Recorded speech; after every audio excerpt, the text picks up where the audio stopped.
ಮೇಷರಾಶಿ ತೆಗೆದುಕೊಂಡಾಗ ಈಗಾಗಲೇ ಮೇಷರಾಶಿಯವರಿಗೆ ಗೊತ್ತಿದೆ 7.5 ಆರಂಭವಾಗಿ ಆಲೆ 5 ತಿಂಗಳಾಯಿತು. ಆಲೆ ಸಮಸ್ಯೆಗಳ ಗೊಂದಲ ಗೂಡಾಗಿ ಕುಂತಿದ್ದಾರೆ. ಜೊತೆಯಲ್ಲಿ ಗುರುಬಲ ಇಲ್ಲದೆ ಇರುವಂಥ ಸಂದರ್ಭ. ಇದರಲ್ಲಿ ಏನಾದರೂ ಗ್ರಹಣದ ಸ್ಪರ್ಶದ ದೋಷ ನಮಗಿದೆಯಾ ಅಂತ ಅಂದರೆ ಖಂಡಿತವಾಗಿ ಇವರಿಗೆ ಅದರ ದೋಷಗಳಿಲ್ಲ ಅಂತಂದರೂ ಸಹಿತ ಆ ಮಾಮೂಲು ಇರುವಂತಹ ಗ್ರಹಗಳ ದೋಷಗಳಂತೂ ಖಂಡಿತವಾಗಿದೆ. ಶತ್ರುಬಾಧೆಗಳಾಲೆ ಜಾಸ್ತಿ ಹೆಚ್ಚಾಗಿದೆ ಇವರಿಗೆ. ಇವರಲ್ಲಿ ಕುಟುಂಬದಲ್ಲಿ ಅಲೆ ಕಲಹಗಳಾಗಲೇ ನಡೀತಲೇ ಇದೆ.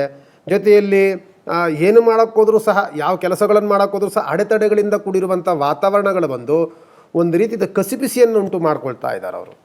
ಮೇಷರಾಶಿಯವರೆಗೆ ಆದಷ್ಟು ಸಹ ಇದಿರು ನಾನು ಹೇಳುವಂಥದ್ದು ಈ ದಿನವೇ ಅಂತಲ್ಲ, ಈ ವರ್ಷ ಸಂಪೂರ್ಣವಾಗಿಯೂ ಸಹ ಅವರು ಕಷ್ಟದ ದಿನಗಳನ್ನೇ ಅವರು ಕಳೀತಾ ಇದ್ದಾರೆ.